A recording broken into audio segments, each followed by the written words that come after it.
दोस्तों अज रिव्यू कंदासीं पाप नगर सोप सीरियल। जी हाँ दोस्तों, अज जी अपडेट में तव्हां सभिनी पहिरीं प्यारनि दिल वारनि ऐं सिंधी ॿारनि खे ख़ुशि आमदीद। हलूं था अपडेट जी तरफ़। उन खां पहिरियों नंढिड़ो अर्ज़ु कंदोसि त अगरि उदासी टीवी यूट्यूब चैनल खे यानी उदासी टेक यूट्यूब चैनल खे अगरि तव्हां ॾिसी रहिया आहियो त महिरबानी करे हिन खे हाणे सब्सक्राइब लाइक शेयर करे छॾींदा, जीअं बर वक़्तु तव्हांखे हर अपडेट मिलंदी रहे।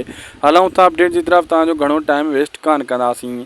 दोस्तों दरअसल असल में जेको आहे पाप नगर ड्रामे जे अचण वारा एपिसोड ज़बरदस्त थियण वारा आहिनि। छाजे करे इन में त मल्हार जे मथां त हिकु मुसीबत उहे बलाज ख़ान जे रूप में आहे। बहरहाल अचण वारे एपिसोड में हिकु चकर ॿीहर हाणे बलाज ख़ान वरी राबेल जो रस्ता रोक कंदो ऐं उन खे राबेल सुठो जवाबु ॾींदी। पोइ बि बलाज ख़ान माठ करे वेंदो, छो त बलाज ख़ान हुन ते फ़िदा आहे। बलाज ख़ान इन खे कंहिं चुंगल में फसाइणु चाहे थो, इन जे पीउ जी तरफ़ां उन खे कमज़ोर करे जो रिश्तो हासिलु करे इन खे हथीको करणु चाहे थो।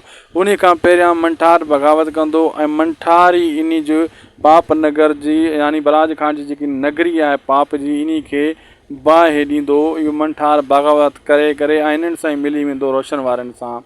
तमामु जल्द इहे सीन तव्हांखे ॾिसण वटां मिलंदा। असांखे ॾींदा इजाज़त, मिलंदासीं कंहिं ॿिए वीडियो में। लाइक सब्सक्राइब शेयर कंदा।